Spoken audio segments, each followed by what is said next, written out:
Ya hemos platicado en el pasado que la diabetes y la hipertensión arterial son de las principales enfermedades en el mundo por frecuencia y que frecuentemente también nos van a llevar a tener otras complicaciones crónicas.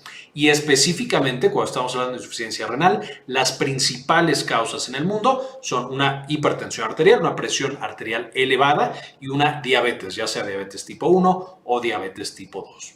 Y esto debido a que las presiones elevadas arteriales, por supuesto, van a llevar a que los vasos sanguíneos del riñón empiecen a dejar de funcionar, se obstruyan y, por supuesto, deje de funcionar el riñón.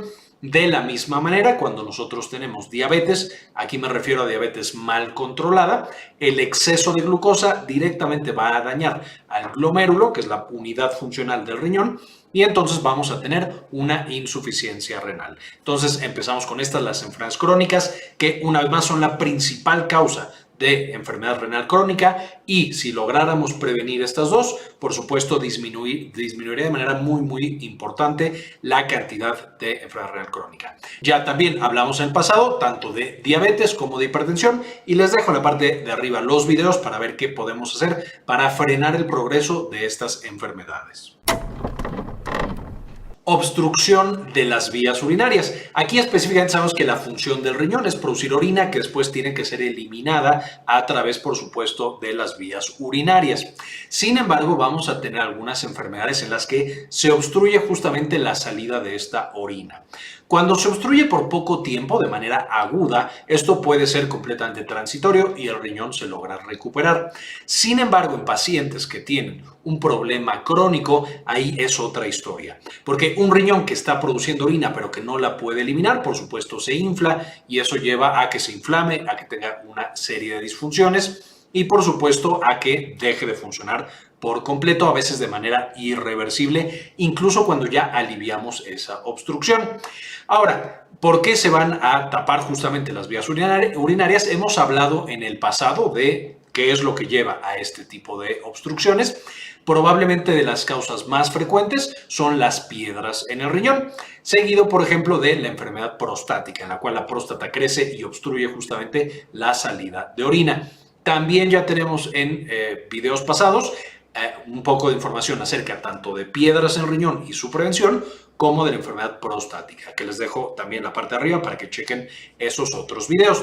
Sin embargo, aquí lo más importante va a ser estar monitorizándonos si somos población de riesgo, por ejemplo, para una enfermedad prostática y tenemos síntomas urinarios, acudir inmediatamente con el urólogo o con el médico para que nos revise y entonces pueda determinar si necesitamos un tratamiento o no. Lo mismo para las piedras en el riñón. De pronto tenemos pacientes que llevan años con dolores así como de espalda muy misteriosos que les da súper fuerte y luego medio los deja.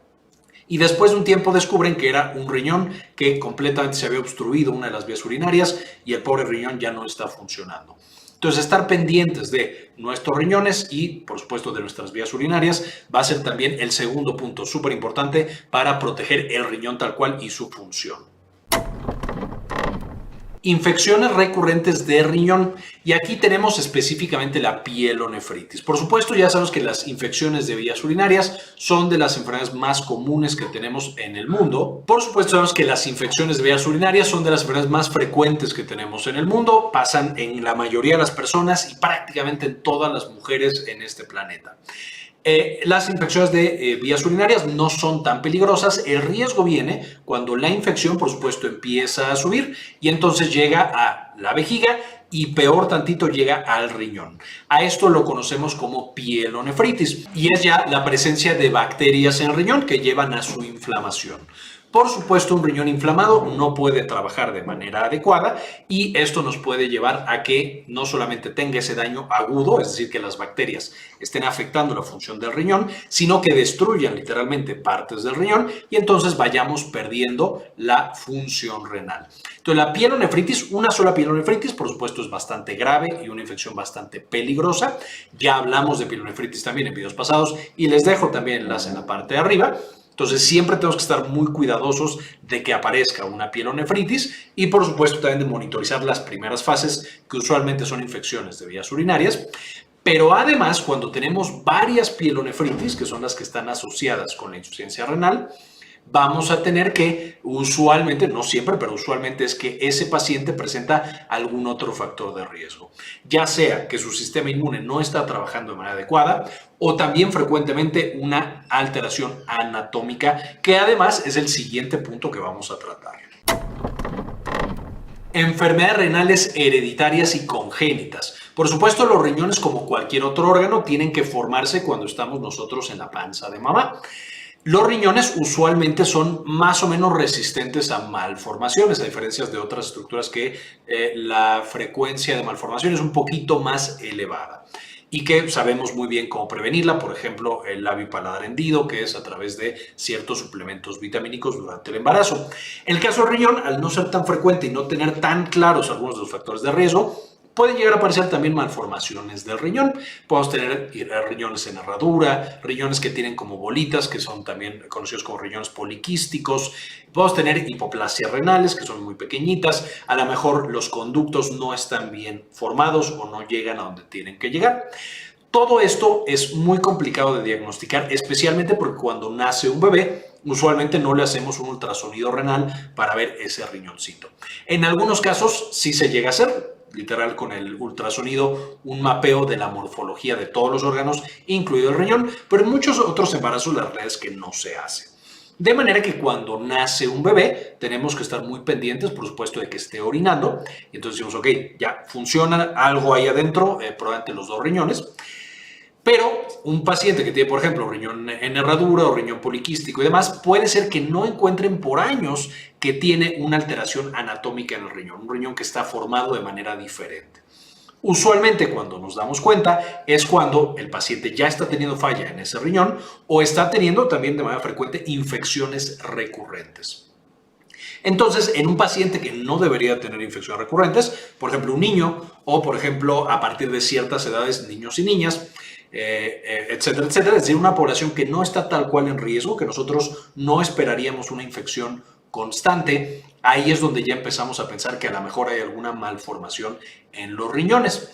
Y por supuesto, esas malformaciones en los riñones pueden, si es que no se detectan, algunas de ellas, no toda malformación va a llevar a insuficiencia renal, pero algunas bien seleccionadas definitivamente van a ser un factor de riesgo súper importante para desarrollar esta insuficiencia renal. De manera que en un paciente que nosotros estamos viendo tiene infecciones muy recurrentes, además de, por supuesto, ir con el médico a tratar esas infecciones, siempre es buena idea estudiar un poquito la anatomía y la forma y función de esos riñones para descartar este tipo de anomalías anatómicas y prevenir que vaya a aparecer más adelante la insuficiencia renal. Vamos a tener que la inflamación renal también es una causa importante.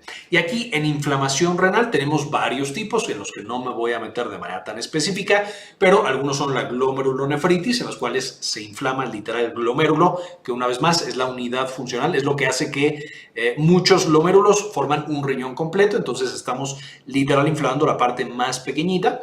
Y otras cosas como nefritis intersticial y otras causas. Usualmente cuando tenemos una inflamación de este tipo, de nuevo empieza siendo asintomática, el paciente no siente absolutamente nada porque no tenemos nervios en los riñones que transmitan las señales dolorosas al cerebro. Entonces podemos tener muy inflamado un riñón y no darnos cuenta. Algunas de las principales datos que vamos a estar encontrando es que cuando vamos a orinar, por supuesto, encontramos sangre en la orina, aunque sea muy pequeñita, encontramos mucha espuma en la orina, que eso nos está sugiriendo que hay proteínas en la orina, o encontramos alguna otra anomalía en nuestro riñón, o que de repente debutamos con hipertensión cuando a lo mejor tenemos 20 años y tenemos un peso adecuado y hacemos ejercicio. Todo eso nos puede indicar que el riñón está sufriendo algún tipo de daño y puede ser algún tipo de estas inflamaciones. Esta inflamación renal usualmente se debe a enfermedades autoinmunológicas. Debutamos con artritis reumatoide o con lupus o con alguna otra y nos damos cuenta a través de ese daño renal que estamos teniendo. Y por supuesto, esos pacientes que tienen el daño renal por enfermedades autoinmunes van a tener un riesgo elevado de presentar más adelante insuficiencia renal si es que no se controla tanto la inflamación como la enfermedad autoinmune que tienen estos pacientes. Y es otra de las causas por las cuales, al ser enfermedades silenciosas, tenemos que estar muy pendientes de nuestros riñones y, por supuesto, estar viendo que no vaya a disminuir la función renal.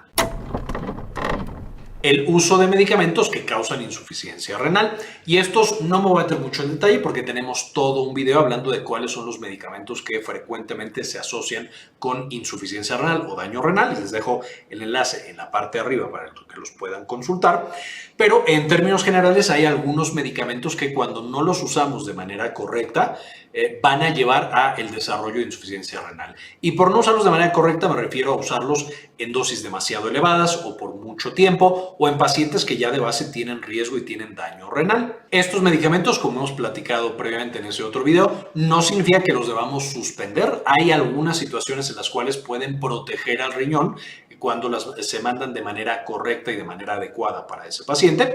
Sin embargo, sí tenemos que estar pendientes y platicando mucho con nuestro médico para saber si yo estoy en riesgo y debería cambiar los medicamentos o esos medicamentos son adecuados para mi persona y para mi condición.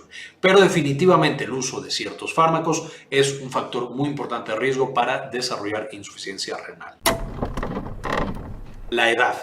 Simplemente el paso de los años, como muchos otros órganos, hace que vayamos perdiendo nefronas y por supuesto que con esa pérdida de nefronas tengamos pérdida de la función renal.